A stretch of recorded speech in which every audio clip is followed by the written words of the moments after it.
August 10, 1991. A cleaning lady opens the door to room 517 of the Sheraton Hotel in Martinsburg, West Virginia.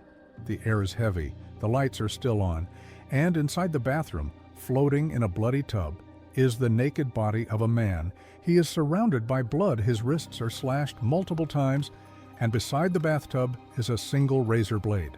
On the toilet, neatly stacked, is a manila folder labeled "The Octopus." The man is Danny Casolaro, a freelance journalist investigating what he believed to be the biggest covert political scandal in American history. A massive, decade-spanning web of corruption, espionage, arms deals, government cover-ups, surveillance software, and murder. He had told his friends and family, "If anything happens to me, it's not an accident." The official ruling? Suicide. But those who knew him and those who read the things he uncovered don't believe it. Not for a second. This is the real story of Danny Casolaro's mysterious death. A case that blends real conspiracy, government secrets, Cold War paranoia, and the story of a man who just got too close to something he wasn't supposed to see. This is Case 13. Before we dive in, subscribe for daily deep dives into real-life death mysteries from around the world. New videos every day, and stories you won't hear anywhere else. Let's rewind the tape. Danny Casolaro was not a professional journalist by training. He was, at heart, a writer. A creative, charismatic, charming man who had dabbled in tech journalism, poetry, and screenwriting. In the 1980s, he began freelancing and stumbled across something strange. He was covering the story of a company called Slaw, which had developed a piece of software called Promise. Promise was originally designed for the Department of Justice, a powerful case-tracking software. But Danny learned that it had allegedly been stolen by the U.S. government, then enhanced and sold to foreign intelligence agencies, with hidden backdoors built in, allowing American intelligence to spy on foreign governments. That was just the beginning. As he pulled on the threads, Danny said he found connections to the Iran-Contra affair, the October surprise, the BCCI banking scandal, the death of journalist Gary Caradori, arms trafficking to Saddam Hussein, and dozens of mysterious deaths. He began calling it the Octopus. 8 tentacles of corruption reaching across continents, pulling the strings of war, finance, and intelligence. He filled notebook after notebook with names, dates, transactions, sources, strange deaths, and whispers. He made enemies, he got scared, but he pushed forward. By the summer of 1991, he told his friends, "I'm about to bring down the whole octopus. I'm going to Martinsburg to get the final piece." He never came back. In the week before his death, Danny told multiple people that he was nervous. He said he was being followed, that phones were tapped, that strange people were calling him. He even told his brother he feared for his life. He checked into the Sheraton in Martinsburg on August 8, 1991. He brought a briefcase. Witnesses say he met with someone in the bar. Others say he was tense but focused. On August 10th, 2 days later, his body was discovered. His wrists were slashed 12 times, 7 on the right, 5 on the left. He had bled out in the bathtub. His briefcase was missing, his notes gone. But oddly, his body was embalmed before his family was notified, a decision that violated protocol and eliminated the possibility of certain toxicology tests. His family immediately said this wasn't suicide. The authorities said he was under stress, financially troubled, obsessed with his work. His friend said he had just gotten a book deal. He was excited. The truth? It depends on who you believe. Some say Danny's death is connected to Promise, that he was going to expose how the software was used to spy on world governments and trace illegal money flows through BCCI, the international bank involved in laundering billions for dictators, terrorists, and covert ops. Some say it was the CIA, or private contractors, or rogue intelligence agents. Some believe he found out about something much deeper, involving the use of Promise to track political dissidents domestically. that he stumbled into the darkest corners of surveillance technology and was silenced. And then there are others who say it was suicide, that Danny's mind, after years of chasing shadows, had fractured. But how do you explain the missing briefcase, the premature embalming, the lack of blood spatter, the wrist wounds that look surgical, not desperate? And how do you explain the manila envelope labeled the Octopus? This is just the beginning. In Part 2, we'll look at Danny's final notes, the names he wrote down, and how other people connected to the story began dying under mysterious circumstances, one by one. The manila folder labeled the Octopus wasn't the only thing Danny Casolaro left behind. In his home office, dozens of notebooks, contact lists, and taped phone calls were found. Some were organized, others were chaotic, scrawled with phrases like, "Follow the money, NSA leak," and "Arms through BCCI." He had built a web of names, locations, incidents, and connections that seemed to stretch across multiple continents and decades. And yet, after his death, those notes disappeared. Not officially, but quietly. His house was entered, his computer files were gone, his tapes missing. Even the people he had interviewed began getting nervous, or disappearing themselves. What had Danny uncovered that made someone want him dead? In the final weeks before his death, Danny had been meeting with a source, a former CIA operative with ties to Iran-Contra and secret arms deals. Danny believed this man had the missing link, the bridge between Promise software, illegal arms shipments, and the deaths of multiple whistleblowers. One of those was Alan Standorf, a National Security Agency, NSA employee, who had been feeding information to a journalist named Danny, possibly Casolaro himself.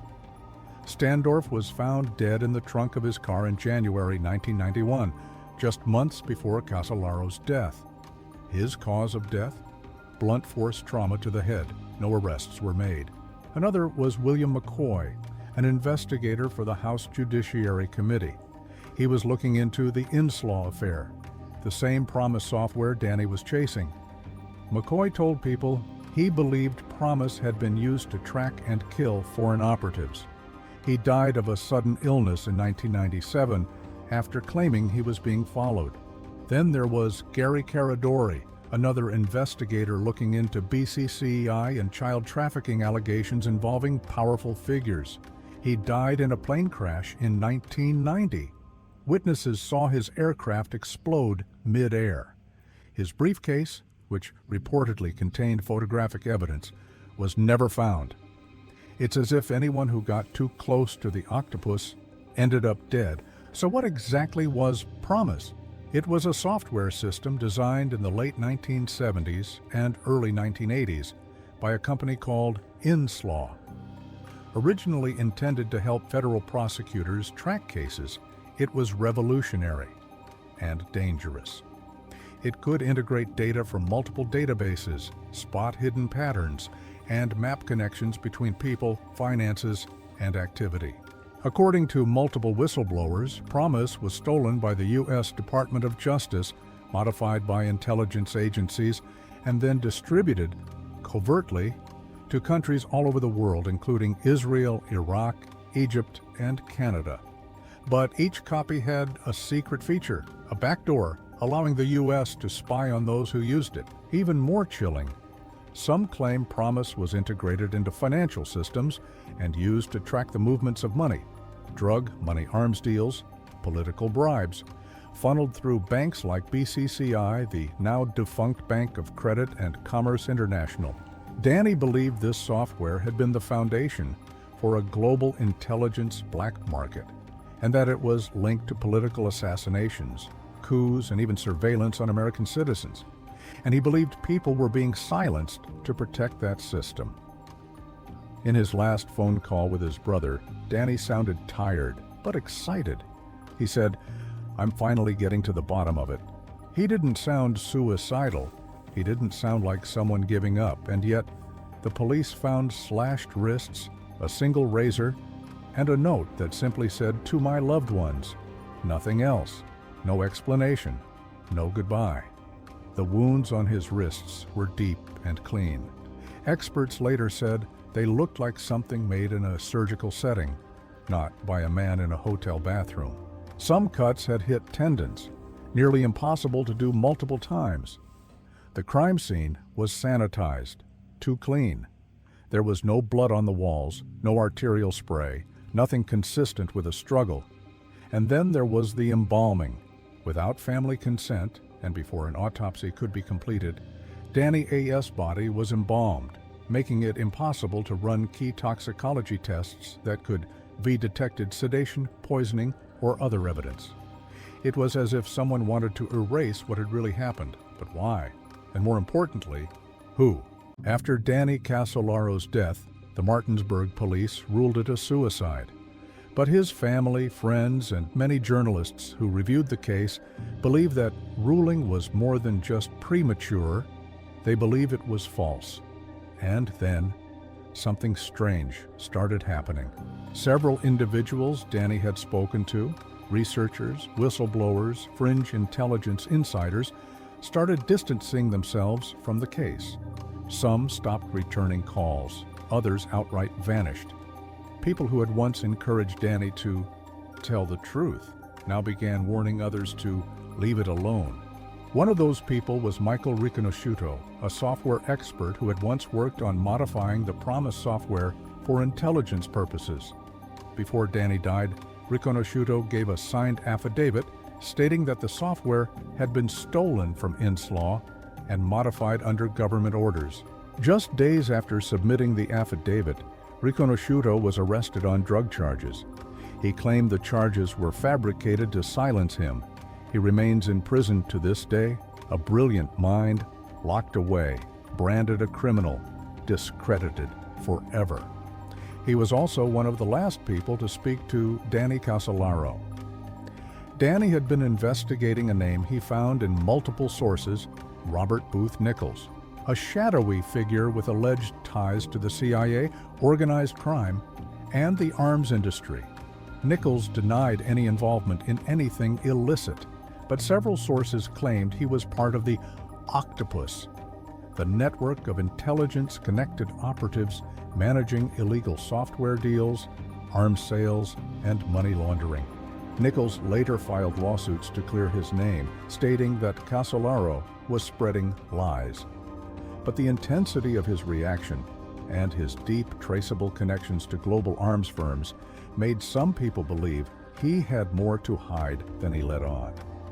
Danny was also looking into Earl Bryan, a former high-ranking official who allegedly helped orchestrate the theft of Promise. Danny believed Bryan was involved in secret payoffs, offshore banking schemes, and political manipulation using the software as a tool of global leverage. Bryan would eventually be convicted, but not for Promise. Instead, he was charged with defrauding investors. But the timing of his conviction, years after the scandal, only added fuel to the theory that he had been protected until no longer useful. Even more disturbingly, some researchers believe that the Promise backdoor concept, the idea of inserting secret access into powerful tracking systems, was a precursor to modern global surveillance. In other words, what Danny uncovered wasn't just a Cold War relic. It was the prototype of how governments, intelligence agencies, and corporations would soon monitor the entire world, legally or not. Think about that for a second. The man who died in that hotel bathroom might have been the first person to blow the whistle on what would eventually become digital surveillance as we know it today, and he didn't live to see it. To this day, no independent investigation into Danny's death has overturned the official suicide ruling. The FBI did not pursue the case. The local police closed it. No toxicology tests were ever completed. His personal files were never recovered. His final hours remain a mystery, and yet the slashed wrists, the missing briefcase, the rushed embalming.